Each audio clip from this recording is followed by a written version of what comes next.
একটি বাড়ির একতলায় বসে বাজি তৈরি করার সময় আচমকাই বিস্ফোরণ, আর সেই বিস্ফোরণে গুরুতর জখম এক শ্রমিক। পাশাপাশি ওই বাড়ির একতলায় আগুন লেগে যায়।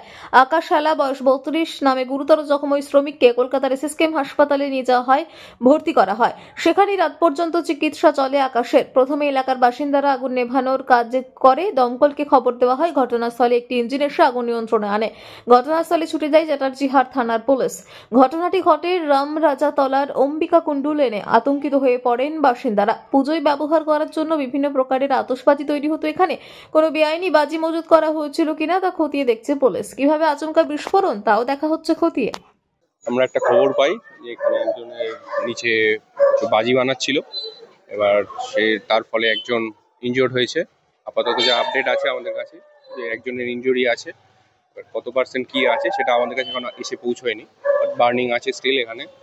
আর এখানে আমরা কুলিং প্রসেস করে দিয়েছি কমপ্লিট, এখানে আর কোনো ভয়ের ব্যাপার নেই। আপাতত একজনের ইনজুরি আছে, আর সেটা এখন দেখা যে কতটা কি হয়। সেটা আমরা কিছু এখন আপডেট কিছু পাইনি। আপাতত আমরা এসে দেখেছি বাজে কিছু সরঞ্জাম কিছু ছিল এখানে। এখানে একটা চিকিৎসালয় বলা হচ্ছিল, পশুদের চিকিৎসালয়, সেটা যা আমরা খবর পেয়েছি। তার বেশি কিছু এখনো পাইনি, আমরা আপডেট পাইনি। না, এখনো কিছু আপনার আপডেট পাইনি। আমরা নেওয়ার চেষ্টা করছি নামগুলো।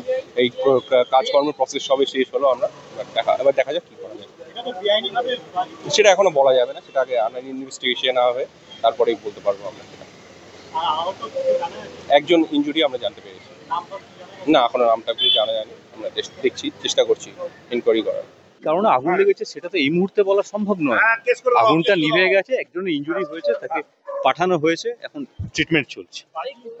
না, বাজি আমরা এখনো পর্যন্ত না, আমরা এফএসএল কে করেছি, রিকুইজিশন দিয়েছি। বাজি আমরা এখন আলাদাভাবে কিছু বুঝতে পারা যায়নি বাজি বা কোনো কারণ, শুধু নিচের ফ্লোরটাতেই লেগেছিল, সেটা আগুন নিভে গেছে।